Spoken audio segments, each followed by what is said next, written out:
¿Qué tal? Muy buenas noches. Lleva pocos días en la Casa Blanca, pero el mundo espera mucho de Joe Biden. Él es consciente y ha aprobado ya una serie de decretos para marcar distancias con su antecesor, el polémico Donald Trump. Hoy, última hora, adquiere la etiqueta de internacional y vamos a abordar qué puede ocurrir con esta presidencia, la más importante del mundo, y qué consecuencias puede tener para el resto de los países, especialmente de Europa, como el nuestro, ese cambio en la Casa Blanca. Lo vamos a hacer, como cada espacio de última hora, con invitados que hemos seleccionado para poder debatir en profundidad este tema. Les voy a presentar ya a mi derecha Diego Castro, profesor de Historia de la UNED. Diego, ¿qué tal? Bienvenido, buenas noches. Un placer estar con nosotros.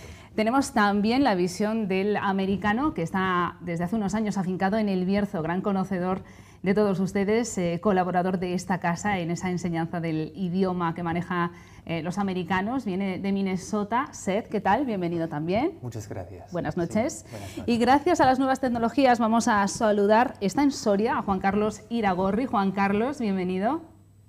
Hola, buenas, ¿qué tal? ¿Cómo están ustedes? Bueno, la verdad es que maestro de periodistas, identificarte como periodista se queda corto, maestro de periodistas, autor de ese podcast en español de The Washington Post, periodista multimedia de prensa, de radio, de televisión. Has trabajado durante muchísimo tiempo a solo 3 cuadras de la Casa Blanca y ahora lo haces desde Soria, desde una pequeña localidad de Soria. Así es, estoy en un pueblo que se llama La Cuenca, que está a 20 kilómetros de Soria hacia el occidente, es decir, en dirección a Valladolid o a León o a El Bierzo. Y este pueblo está entre Soria capital y el Burgo de Osma. En esta época hay alrededor de 10 habitantes, normalmente en un invierno hay aproximadamente 2 o 3, de manera que la población se ha aumentado por 5 o por 6. Y desde aquí se cubre Estados Unidos sin problema. Madre mía, desde Soria se cubre Estados Unidos sin problema, dicen. Necesitaremos un programa para hablar de tu currículum. Hemos de decir que eres colombiano, por eso te manejas en español. Y desde Soria profundizas en todos los temas que le interesan precisamente a la comunidad hispanohablante de Estados Unidos y también de Latinoamérica. Pues sí, es verdad, he trabajado, soy colombiano, vivo en España, o llegué aquí a España hace más de 20 años. Pues soy español también porque tengo DNI. He vivido en España aproximadamente 12 o 14 años y en Washington, pues en Estados Unidos en total 12 años, la mayor parte de ellos en la capital de Estados Unidos, en Washington durante 11 años y el resto del tiempo, unos 3 años, 4 en realidad he vivido en Boston 2 veces que estaba en la Universidad de Harvard y el resto del tiempo sí en la capital y en efecto trabajaba 3 cuadras o 3 calles, como dicen aquí, de la Casa Blanca a 300 metros, haciendo un programa de televisión para un canal en español con todos los corresponsales hispanohablantes. Yo era el director, el programa se llamaba Club de Prensa y por eso todas las noches al salir tenía que caminar frente a la Casa Blanca porque estaba muy cerca de ahí. Entonces es un sitio pues muy familiar. Washington en realidad no es una ciudad tan grande, tiene el casco urbano, tiene el distrito de Columbia que se llama unos 700,000 habitantes. Claro, eso en comparación con Nueva York no es una ciudad tan grande, ni con respecto a Madrid o Barcelona. Bueno, la verdad es que ahora mismo son muchos los asuntos que tiene que arreglar, que tiene sobre la mesa de esa Casa Blanca el nuevo presidente Joe Biden. No sé si quizá la más urgente es la emergencia sanitaria y todo lo que ello conlleva. De hecho, uno de los primeros decretos impuso el uso de la mascarilla en los espacios, digamos, federales, en los edificios federales. Veníamos de un presidente casi negacionista hasta que él mismo experimentó en sus propias carnes lo que era la enfermedad, pero ¿es ahora mismo el reto más difícil que tiene Joe Biden sobre la mesa? Posiblemente sí. Biden tiene muchos desafíos a nivel nacional o doméstico, como dirían en Estados Unidos, pero el problema es que tiene que reversar, o eso es lo que él quiere hacer, una serie de políticas de Donald Trump. El primer problema es el de la pandemia, el más grave, porque hay más o menos casi 420,000 muertos en Estados Unidos, que es un país de 330 millones de habitantes. Muchísima gente no estaba usando mascarilla porque a mucha gente le parecía que la mascarilla implicaba un pensamiento débil, cobarde frente a lo que estaba ocurriendo, y lo primero que ha hecho Biden es ordenarle a la gente que utilice la mascarilla de forma obligatoria en los edificios federales o en los edificios de gobierno, en los edificios públicos. Ha puesto en marcha una gran campaña de vacunación De manera que en las últimas horas anunció que va a comprar 200 millones de dosis de vacunas. De esta forma, si es que las farmacéuticas entregan las dosis previstas para el verano, podría vacunar, dice él, que a toda la población. Eso no parece muy fácil. Y además ha vuelto a confiar en Anthony Fauci, el director del Instituto Nacional de Enfermedades, de las epidemias y de las enfermedades alérgicas e infecciosas, que es una autoridad en la materia. Eso por un lado, pero tiene muchos más retos. Tiene el reto de que está gobernando un país polarizado, partido en dos, donde hay un sector muy radical, extremista, que fueron los que se tomaron el Capitolio el pasado 6 de enero en Washington. Ya está diciendo la Secretaría de Seguridad de Interior que puede llegar a haber incluso actos de terrorismo o ataques violentos a nivel nacional, y fuera de eso tiene un problema económico de proporciones mayúsculas. Así que no son pocas las cosas que tiene que resolver Biden internamente. Ya podremos hablar después de los asuntos internacionales, uno de los cuales ha sido importante, y es que volvió a poner a Estados Unidos, o lo volvió a incluir en el Acuerdo de París para luchar contra el cambio climático. Pero eso es nada menos lo primero que tiene el señor Biden sobre el escritorio. La verdad es que no sé si se le va casi a hacer largo este mandato. No sé aquí en la mesa qué pensáis. Estábamos viendo imágenes de la toma de posesión en ese entorno, en el Capitolio, que había sido mancillado días antes, en el país que se jacta de tener, lógicamente, la constitución más antigua del mundo. No sé, ¿te produce, qué sensación te produce ver ese espectáculo que daba a principios de año tu país, el Capitolio?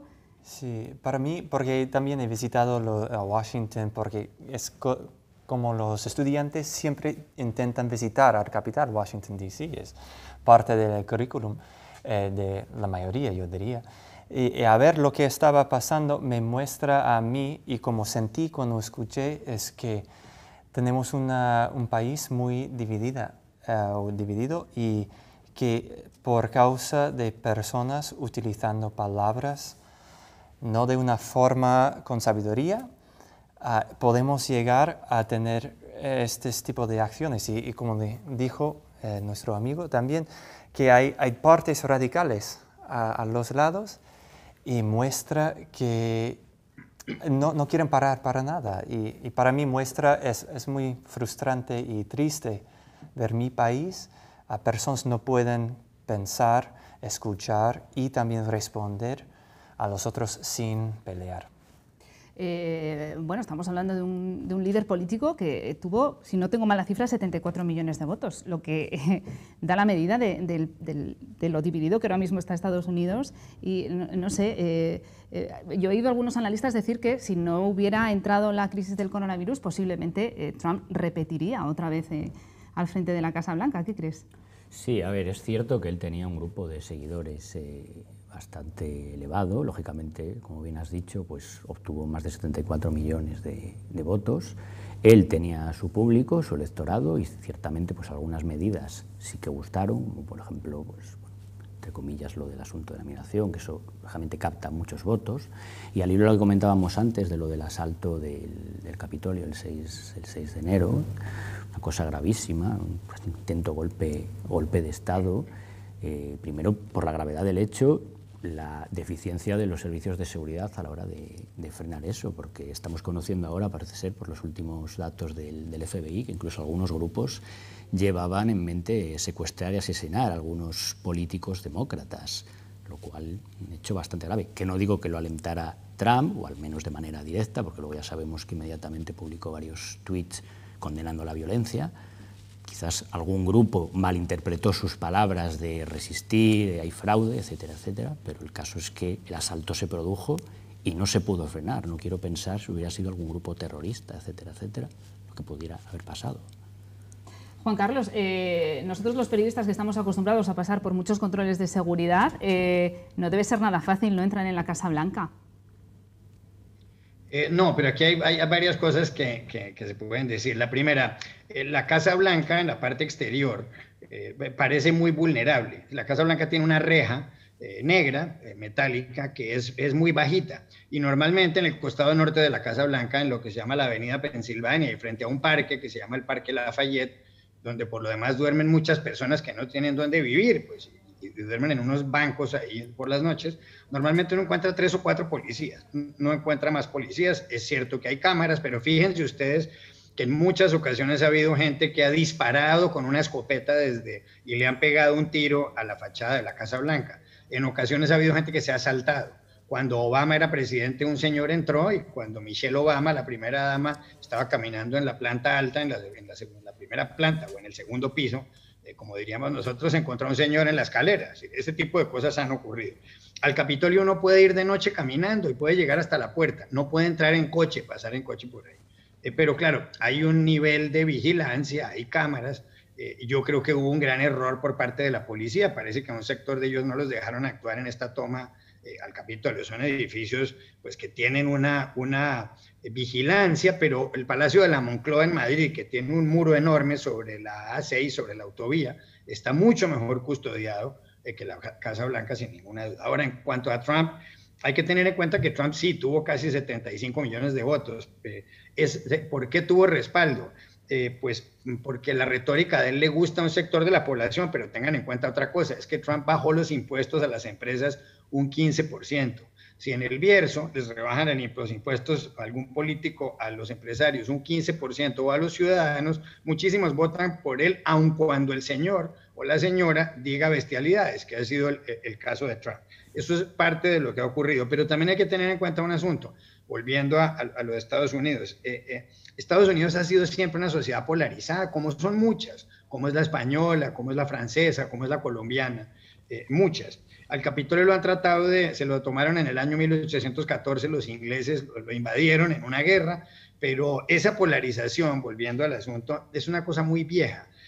Viene desde cuando empezó Estados Unidos. El segundo presidente de Estados Unidos, John Adams, que reemplazó a George Washington, o lo sucedió, a Adams lo reemplazó Thomas Jefferson. Adams odiaba a Jefferson, a pesar de que ambos fueron imprescindibles en la historia de Estados Unidos. Adams se marchó de Washington el día de la posesión de Jefferson a las 4 de la mañana porque no quería estar ahí. Y eso ha ocurrido en otras ocasiones. En 1869, Andrew Johnson no fue a la posesión de su sucesor Ulysses Grant porque también lo odiaba y Grant lo despreciaba. Es una sociedad partida la de Estados Unidos, pero lo que quiero decir para terminar es que solamente un país con una democracia tan sólida y unas instituciones tan sólidas como las de Estados Unidos, donde hay una democracia ininterrumpida desde 1789, ningún país del mundo puede decir eso, ha podido aguantar lo que ha pasado. Eso en otro país no se habría resistido, habría habido una solución distinta. Se fueron los asaltantes del Capitolio y los congresistas siguieron sesionando una vez que estos vándalos salieron de ahí. Esa es la realidad al fin de cuentas, aunque desde luego esto revela una situación muy complicada con unos sectores muy radicales. La verdad es que son varios los dardos envenenados que le ha dejado Trump a su sucesor, porque al margen de la situación sanitaria muy compleja y al margen de esa división y esa polarización, hay un asunto que sigue latente, que es el asunto racial, que va y viene de la política y de la actualidad estadounidense-americana. Tiene, la verdad, encima de la mesa 11 millones de indocumentados.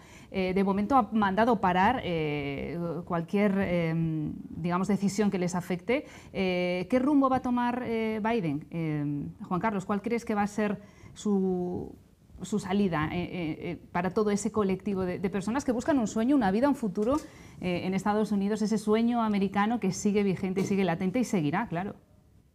Pues miren, Estados Unidos ha sido un país de inmigrantes y de muchas razas y muchos pueblos, como lo ha sido España históricamente, pero claro, Estados Unidos es un país mucho más joven y tal. ¿Qué es lo que pasa? Que en Estados Unidos hay 11 millones de indocumentados, repito, de una población de 330 millones. La inmensa mayoría de los 11 millones de indocumentados son de origen mexicano, aproximadamente el 60%. Posteriormente aparecen otros, los dominicanos, los puertorriqueños, los nicaragüenses, los colombianos, los guatemaltecos y demás. Ningún presidente les ha dado una solución desde los tiempos de Ronald Reagan a estas personas. Barack Obama, porque esto hay que decirlo, Barack Obama deportó a más indocumentados en el primer gobierno que George W. Bush en los dos. Sin ningún presidente ha sido capaz de hacer esto. No lo pudo hacer Obama, y habría podido hacerlo, no lo hizo George W. Bush, no lo hizo Bill Clinton, ningún presidente. Aparentemente Biden quiere impulsar esta reforma migratoria integral para permitirles un camino de manera que después de varios años, si es que ellos están pagando impuestos, si no tienen antecedentes penales, puedan regularizar su situación.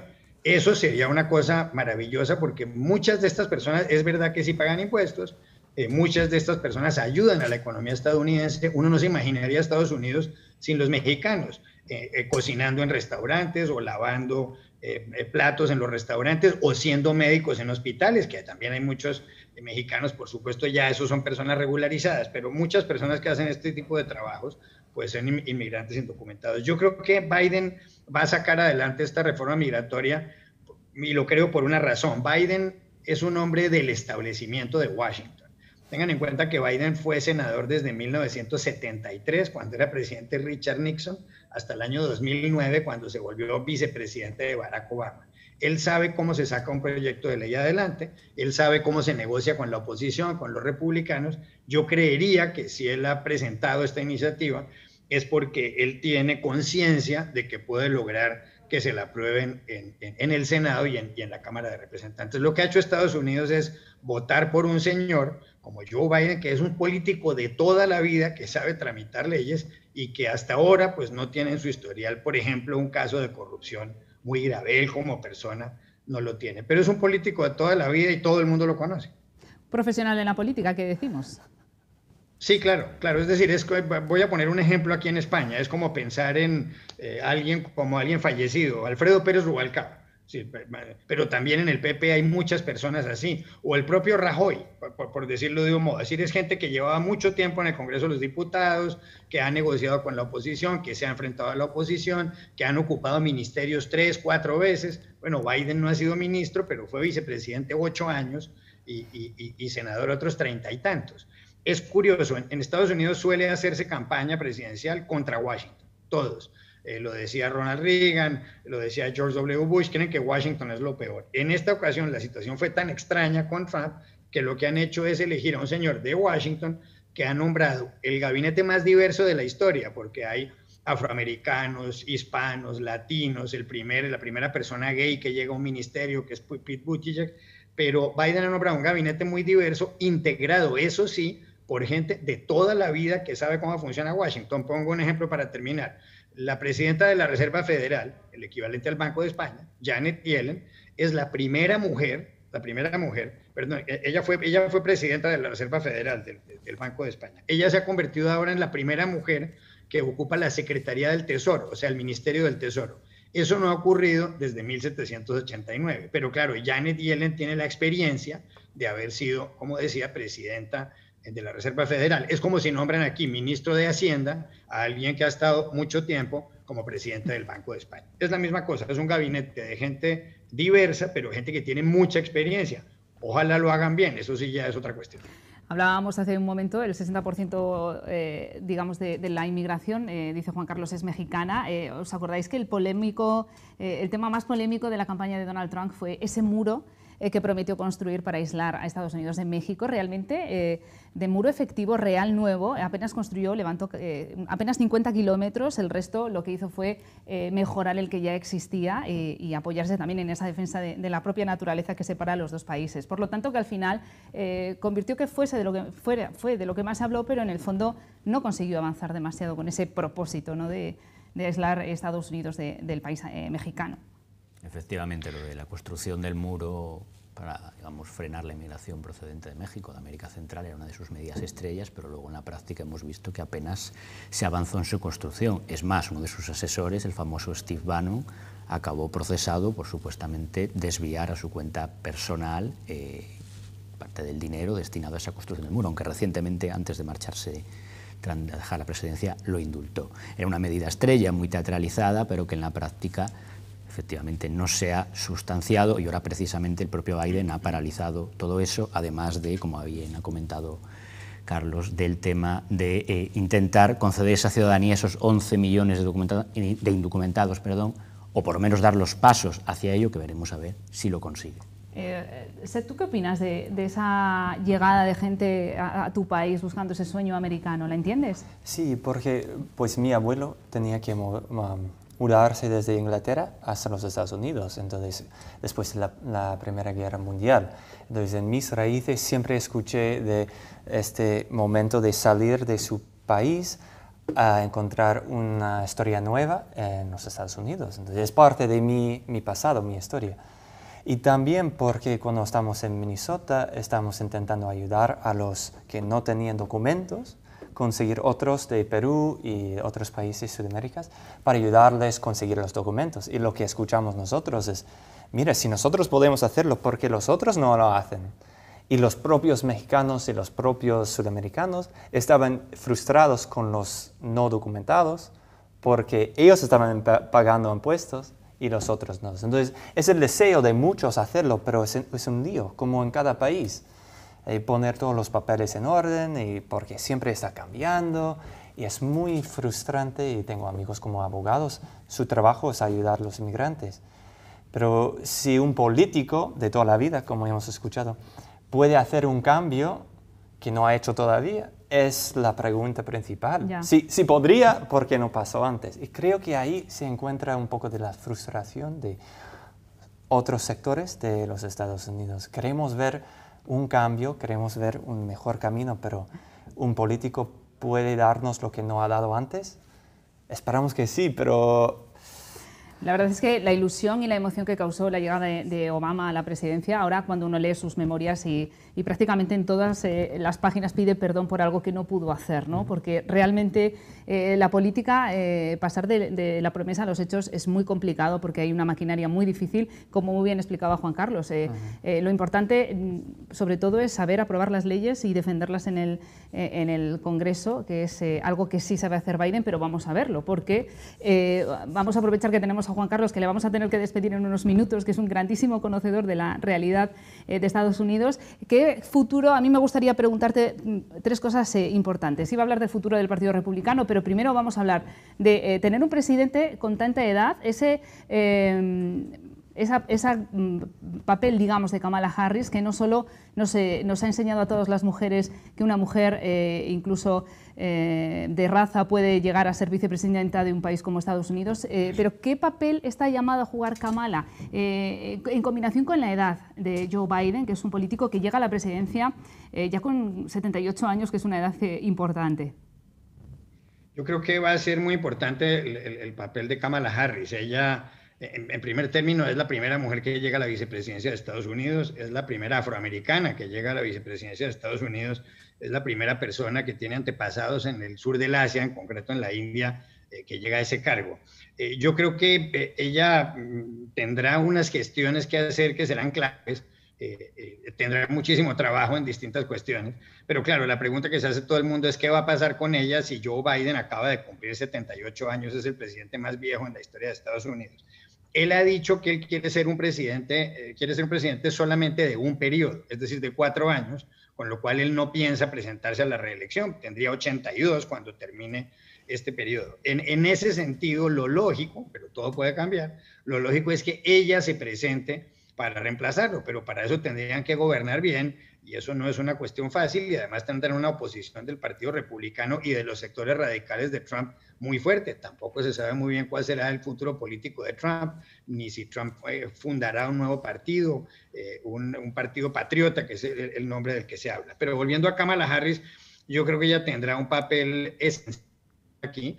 Hay que ver, ojalá ella tenga buena química con Biden, porque ella en la campaña, las elecciones primarias, lo criticó muchísimo, lo criticó con gran dureza.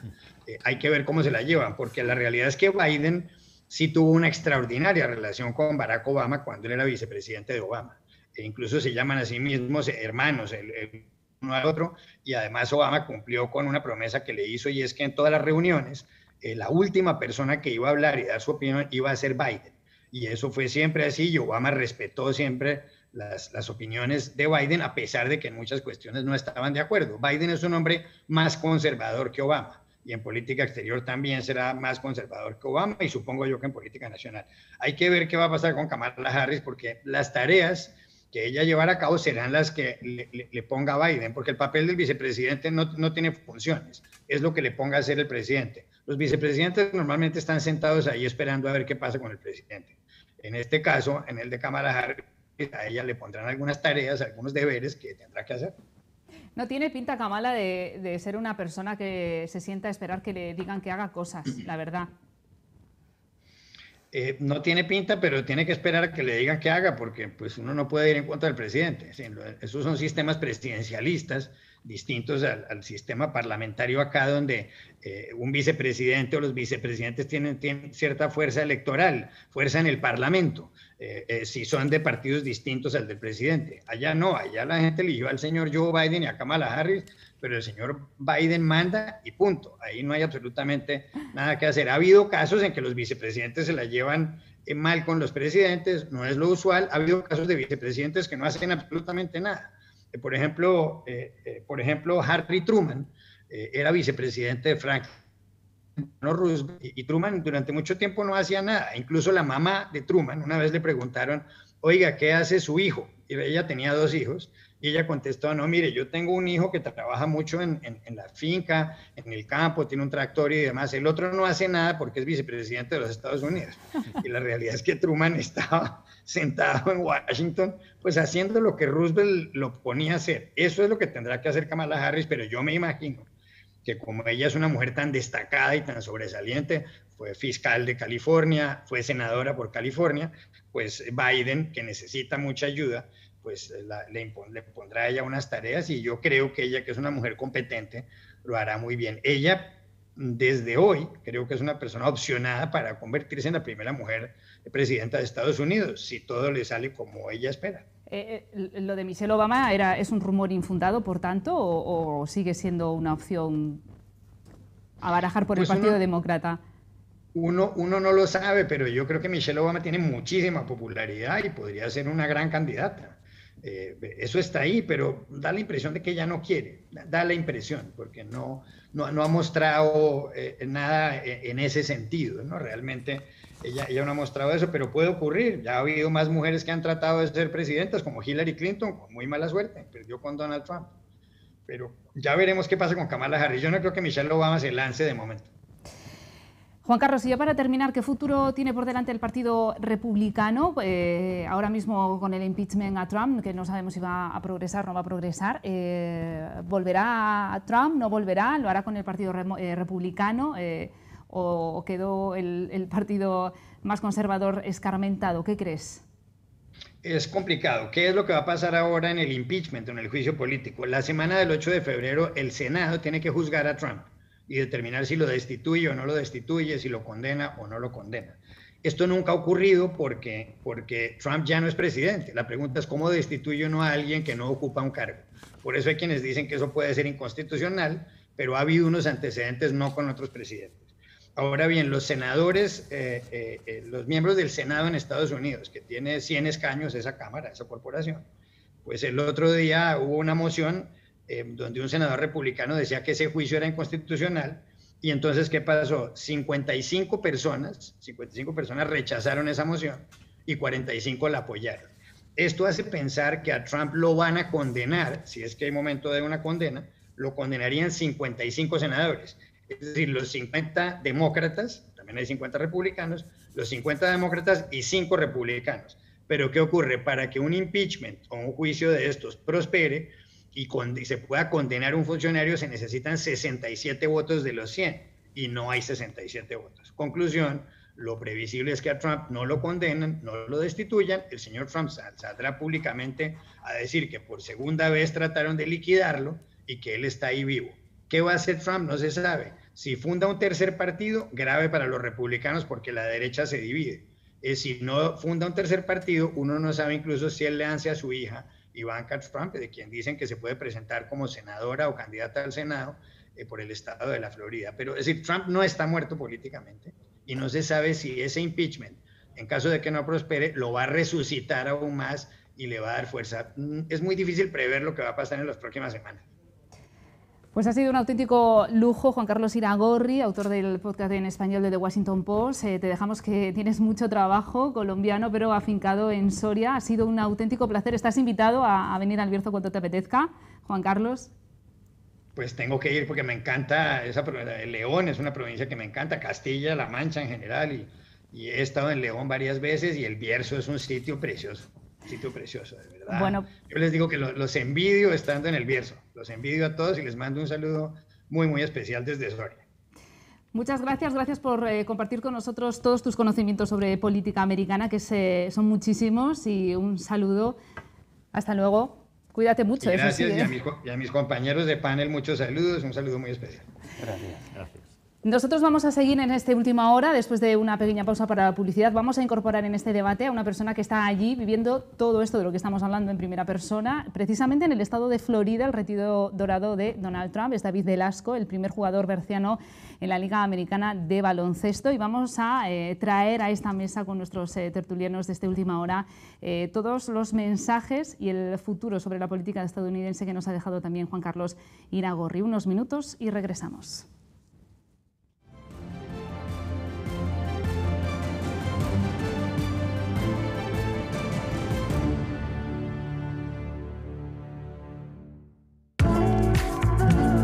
Leyendo creo mis propias imágenes. Solo me pertenecen a mí. Las llevaré tan lejos como mi mente quiera. Y soñaré con el mar, el Mediterráneo. Crea todo lo que quieres ver. Gafas Mango, 79 € con lentes incluidas. Solo en Opticalia. Opticalia Fernando, igual que siempre. Mejor que nunca.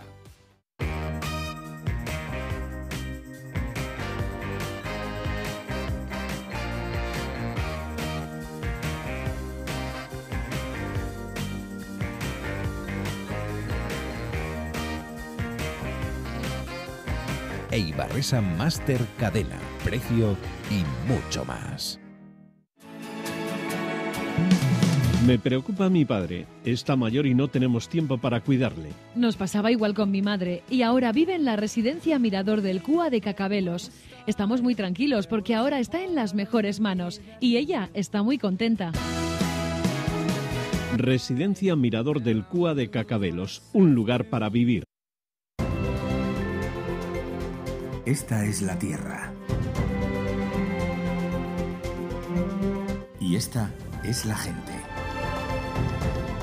Tu orgullo. Tu vino. Estés donde estés. Tu vino del Bierzo.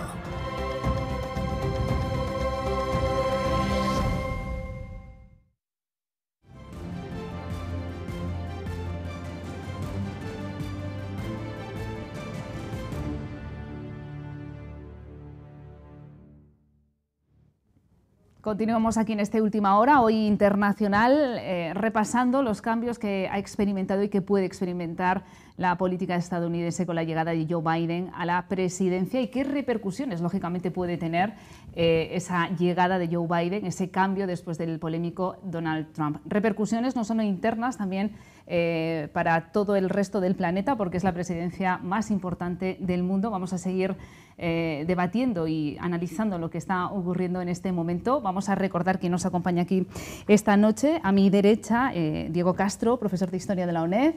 Bienvenido de nuevo. Y Seth, que es nuestro amigo ya de la casa y americano de guardia para educarnos en la lengua americana. Viene de Minnesota, pero ya lleva unos años afincado en la comarca del Bierzo. Sí, 5 años aquí. Bueno, y vamos a sumar, ya le tenemos en pantalla, a David Velasco, berciano, primer jugador de la comarca que participa en la Liga Americana, en la Liga Universitaria de Baloncesto. David, bienvenido. Hola, muy buenas, Silvia, ¿qué tal? También estás estudiando Ingeniería Aeroespacial y estás en el estado de Florida, estás en Miami, retiro dorado del polémico Donald Trump, ¿no? Sí, estoy aquí es Daytona Beach, pero sí, cerquita. Y sí, la verdad es que Donald Trump aquí es donde se supone que veranea y hace todas esas cosas, entonces la verdad es que Florida es bastante importante para él, sí. ¿Y cómo se ha vivido, estamos hablando de ese cambio en la presidencia de los Estados Unidos, cómo se ha vivido todo este cambio y lo que ha ocurrido en los días previos ahí en Estados Unidos? ¿Qué comentan tus compañeros americanos? Sí, bueno, desde las elecciones siempre ha sido todo un poco lío, como habréis podido ver vosotros, los debates un poco agitados, por así decirlo. Y bueno, la sociedad es un poco también parecido, sí que se pueden ver prácticamente dos extremos en la sociedad, entonces opiniones muy, muy distintas, la gente es como que está muy centrado en lo que ellos piensan y no ven a lo mejor otras opciones en ambos casos. Y bueno, sí que un poco con el problema que hubo hace unos días con estas protestas que hubo en el gobierno americano, sí que se agitó un poco todo y pensó que podrían haber algunos problemas, a lo mejor el día en el que Biden le pasase el poder a él, pero al final todo ha sido un poco suavecito, entonces la verdad es que mejor de esa forma. Bueno, no parece que nos esperen muchos sobresaltos, ¿no?, con Biden en la presidencia. Es una persona, bueno, un político profesional que sabrá manejar muy bien los tiempos y, desde luego, en las antípodas de su antecesor. Sí, yo creo que se notará en algunos ámbitos de lo que es la política americana el cambio. Por ejemplo, en el tema de la economía, ya ha dicho que, digamos, a revertir en algunas medidas, lo que aprobó Trump, por ejemplo, en lo que es los programas de asistencia, digamos, a la gente desempleada. Aunque bueno, sí es verdad que Trump en los últimos momentos, iba a finalizar su presidencia, aprobó un rescate, digamos, de 900.000 millones para ayudar, digamos, a la gente desempleada.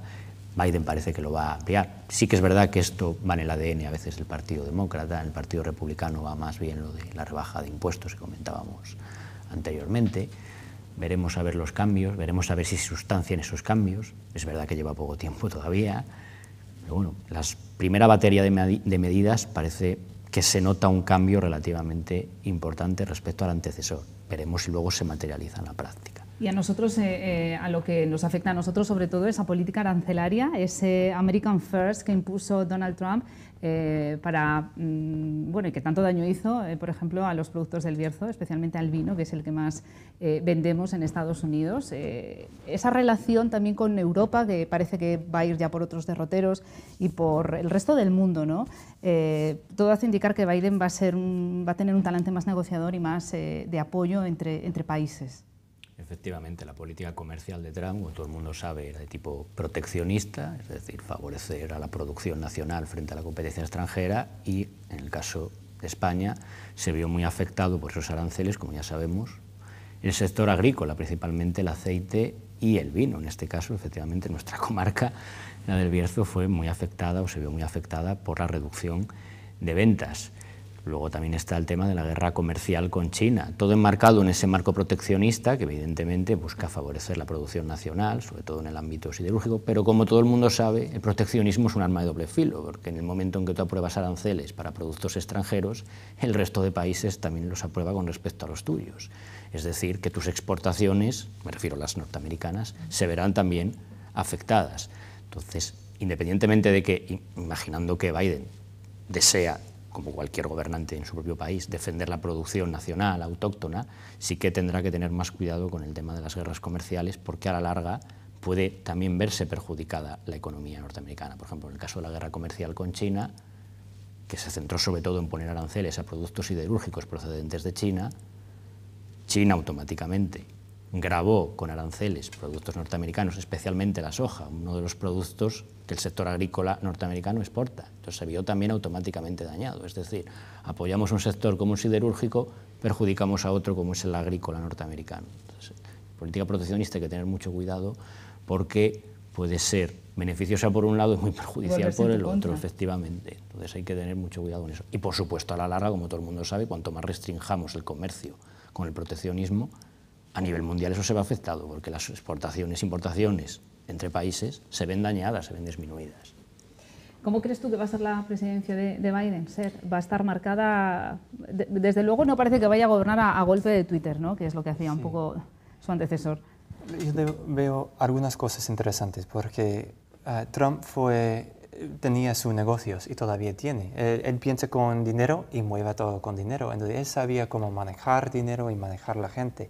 Biden es un político. Entonces él sabe cómo tratar con los otros políticos. Pero en cuanto a lo que dices, Diego, es interesante porque acabamos de ver algo que dice compra del Bierzo. Queremos comprar el vino y miel de aquí. Entonces ese es el sentido que Trump quería empujar y que mucha de la gente de los trabajadores en los Estados Unidos querían escuchar, porque su tierra tenía suficiente para ellos, pero sentía que estamos comprando de China, de otros países. Por eso creo que muchas personas querían escuchar su visión, aunque muchas veces no entendemos las consecuencias, como destacaste. Y entonces es muy interesante ver esta conexión entre comprar de aquí, que queremos comprar del Bierzo, obviamente, o comprar de fuera, y cómo podemos hacer los dos. Entonces, pero yo creo que ahí tenemos un problema, que muchas veces decimos, pues los políticos nos roban y dicen esto, pero lo que ahora tenemos es un político.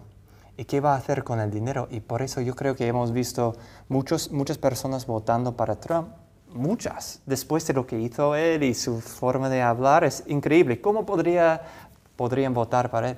Porque la economía estaba tan fuerte antes del virus, y hasta incluso en este tiempo, mucho más fuerte, que personas votan con sus bolsillos. Y si están llenos, algo está sucediendo bien. Creo que ahí se trata, en mi opinión. Y posiblemente también recogió una parte del voto de decepción de Obama, ¿no? Quizá mucha gente apoyó a Obama y al final pues no vio cumplido sus aspiraciones, y al final el voto en esos casos suele siempre polarizarse, ¿no? La gente decepcionada al final lo cambia radicalmente, pues a ver si con este me va mejor. Porque veníamos de una época dorada donde Obama abría casi puertas con la mirada, pero hay que ser americano, vivir allí y ver cómo consigue o no consigue un presidente, una presidencia, mejorar tu calidad de vida, que al final es lo que te empuja luego a votar. Efectivamente, y luego Obama también llevaba ya un desgaste, eran ya 2 mandatos seguidos, y digamos ese bipartidismo que existe en Estados Unidos, digamos, se inclinaba, digamos, la balanza que ahora pasara a gobernar el Partido Republicano. Pero evidentemente tampoco debemos olvidar que durante el mandato presidencial de Trump, a nivel económico, la economía estadounidense creció enormemente, el desempleo bajó a menos del 5%, es verdad que se volvió a disparar ahora por culpa de la pandemia. A nivel bursátil, la bolsa, o las bolsas norteamericanas, ya sabemos, el Nasdaq y el Dow Jones estaban en alza. Es decir, a nivel económico, por supuesto lo que comentó antes Juan Carlos, de la rebaja fiscal tan importante, que eso lógicamente estimula la economía, a las grandes empresas principalmente, aunque luego ya sabemos que eso también provoca que se reduzca la recaudación, pero sí es innegable que a nivel económico Trump le tocó presidir, digamos, un país que a nivel económico funcionaba bien. La bomba de crecimiento norteamericana estaba bien cebada. Ya desde época de Obama, es verdad, que heredó esa herencia, un poco agotada al final, pero no, digamos, le tocó vivir una época crítica, salvo el final, como todos sabemos, derivado de la pandemia del COVID. Veremos si Biden consigue mantener ese bomba de crecimiento, aunque le va a tocar presidir o gestionar, mejor dicho, todo el asunto del COVID y cómo afectará eso a la economía. Evidentemente la dañará. Vamos a ver cómo se está viviendo toda la situación del COVID. David, ¿sigues con nosotros? Sí. El tema del COVID sí que es un poco raro. Encima, aquí las leyes con respecto al COVID también cambian de estado a estado. Entonces, a lo mejor hay algunos estados que están en completa cuarentena, no se puede casi salir a las calles, toques de queda, todos los restaurantes cerrados. Y, por ejemplo, otros estados, como es el de mi caso de Florida, que está todo abierto, no hay ningún tipo de restricción para nada. Lo único es eso, si vas a distintas instituciones, por ejemplo, yo en mi universidad sí que las clases las tenemos divididas en grupos, son grupos más reducidos para que haya distanciamiento social, todo mascarillas, pero son como normas que ponen instituciones a las que tú puedas ir, pero lo que es el estado en general, donde estoy yo, no hay ninguna norma en contra de distintas acciones por el COVID. Entonces es eso, cambia un poco de estado a estado dependiendo de la zona de Estados Unidos, y bueno, la gente sí que está empezando a perder, como, no sé cómo explicarlo, como que les importa menos el COVID también, entonces es como que se están dejando ir un poco también. Pero ocurre como pasa en España, cierto hartazgo ya de escuchar todo el rato noticias negativas por culpa del COVID, ya no solo sanitarias, también económicas, o en Estados Unidos se vive de otra manera, está más limitado o al que le afecta, pero el resto de la gente vive un poco al margen de esta pandemia sanitaria. Yo creo que es un poco eso. La gente no se preocupa del COVID hasta que les afecta directamente y lo pasan mal. Entonces es una forma de vida un poco complicada en estos momentos. Y una cosa por las que la gente estaba muy preocupada aquí por el COVID era por el tema económico. Y como de momento no ha habido esa caída que todo el mundo se esperaba, la gente piensa como que se está yendo o que no es tan importante. Y sí que la gente no es muy consciente aquí de los problemas que puede tener hasta que les toca a ellos. David, supongo que has paseado por Overtown. Sí. Es el barrio negro de Miami. ¿Cómo has vivido tú todo, digamos, el levantamiento racial en Estados Unidos? Como español que eres, quizás ¿te ha llamado la atención todo este asunto, la cuestión de la raza en América? Sí que me ha llamado mucho la atención porque sobre todo en España a lo mejor no tenemos ese tipo de problemas a la escala que los tenemos aquí. Y yo, en mi caso, como extranjero, tampoco es que entienda... A ver, sé la historia que hay detrás de todo este tema, pero no la entiendo en primera persona. Entonces he estado preguntando, pues, a lo mejor a compañeros de color que tengo en mi equipo de baloncesto o incluso a compañeros blancos, pues les pregunto un poco qué opinan del tema, los problemas que ha habido anteriormente. Y sí que he estado intentando, pues eso, aprender, educarme en esos problemas que aquí se viven y que por suerte en España no los tenemos, pero sí que es un tema muy importante y yo creo que ha afectado también mucho a la presidencia, a las elecciones, porque Biden sí que yo creo que está un poco más orientado al tema social y creo que va a intentar, pues eso, centrarse mucho más en la sociedad, resolver esos problemas sociales, esas injusticias raciales que puede haber en un país que, estando tan avanzado como Estados Unidos, no deberían existir, pero por desgracia las hay. Y yo creo que eso es un poco lo que Trump dejó un poco de lado, centrándose más en la economía, como decíais anteriormente. Y yo creo que eso también ha inclinado un poco los votos hacia Biden. Todos los últimos acontecimientos que han pasado con este tema del Black Lives Matter y todo eso. Te iba a preguntar qué es noticia tal día como hoy en Estados Unidos, pero estoy pensando que posiblemente el país ya ha pasado página y ahora solo se habla de la Super Bowl, ¿no? Sí, nos toca el próximo fin de semana, todo el mundo está, pues lo mismo, apoyando a sus equipos. Encima este año es en Tampa, aquí en Florida, así que sí que hay bastante expectación por el Super Bowl. Pero eso es todos los años. Aquí la gente para lo que más se une es el tema de deportes. La verdad es que, claro, además este año es una Super Bowl muy especial, muy poquitos aficionados pueden entrar en el estadio, ya se han reservado como 7.000 plazas para personal sanitario, también en reconocimiento al enorme trabajo que están haciendo con la pandemia sanitaria. El país se para con la Super Bowl, con esta actuación musical que además este año recae en Miley Cyrus. La verdad es que Estados Unidos lo tenemos desde que nacemos porque por toda su cultura y esa cultura también deportiva llega a nosotros. David, no sé si vas a aprovechar el sueño americano y tienes intención de quedarte en Estados Unidos o cuando acabes tu formación y tu etapa deportiva harás las maletas y volverás a casa. Sí, bueno, aún no he pensado mucho en ese tema. Yo creo que voy a acabar mi carrera y tengo pensado quedarme 2 años más después de la carrera sacándome el máster. Y al final dependerá un poco en las oportunidades laborales que tenga aquí o en España. Y luego un poco el tema del baloncesto, si al final decido seguir jugando un poco más a nivel profesional, que eso a lo mejor sería más fácil de hacer en España que aquí. Pero bueno, aún tampoco lo tengo muy claro. Yo sigo trabajando en todos los ámbitos, tanto deportivo como académico, todos los días, para que cuando llegue el momento de decidir tenga el mayor número de puertas abiertas. No quiero yo meter la pata, dinos cuál es tu equipo, ¿en qué equipo militas? Sí, se llama Embry-Riddle, es el equipo de mi universidad. Sí. Bueno, David, pues te despedimos ya, ha sido un gran placer poder conectar contigo en Miami, estudiante y también el primer jugador berciano en la Liga Norteamericana Universitaria de Baloncesto. Gracias, cuídate mucho y nos vemos a la vuelta. Muchísimas gracias, igualmente. Un abrazo. Bueno, estamos ya en la recta final de esta tertulia que hemos dedicado a repasar, a analizar qué puede ocurrir con la llegada de Joe Biden a la presidencia. No me resisto a preguntaros, además es que es muy americano, ¿qué os parece ese botón rojo que tenía Trump para darle, que cada vez que le pulsaba aparecía un mayordomo a rellenarle la Coca-Cola? Diet, por supuesto. Sí, sí.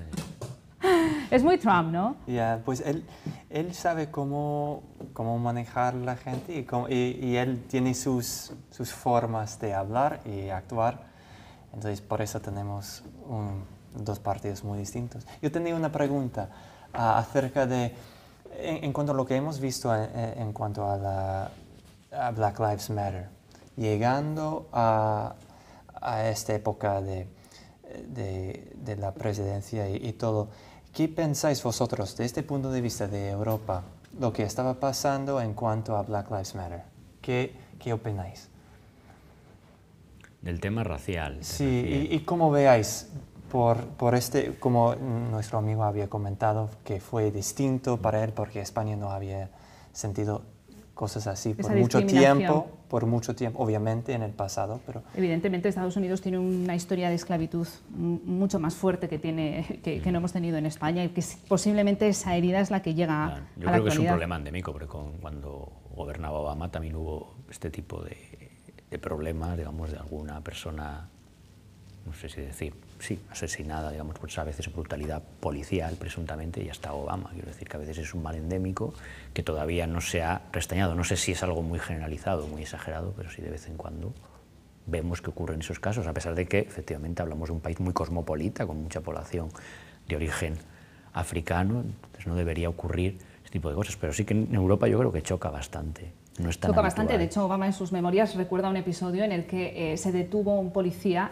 detuvo a un profesor de Harvard por discutir con el policía, y él cuenta que se vio obligado a salir a pedir perdón por haberse lanzado sin reflexionar a criticar al policía por tratar así a una persona negra, y tuvo que rectificar porque la sociedad americana no permite tampoco que se haga de menos a la policía, aunque la persona detenida sea una persona negra. Es un mal endémico y se ve en muchos detalles, yo creo. Por ejemplo, una cosa muy sencilla, Michelle Obama nunca apareció con su pelo afro mientras fue la primera dama de Estados Unidos. Solamente apareció con él cuando dejó de serlo y pasó a ser una ciudadana habitual, ¿no? Entonces, esa condición racial yo creo que en América pesa mucho en muchos gestos y en muchos detalles, y en fin, para nosotros es llamativo porque no lo vivimos así. Puede haber alguna persona que que tenga esa conducta, pero no es algo general. Aquí no es una cuestión de blancos y negros, no es una cuestión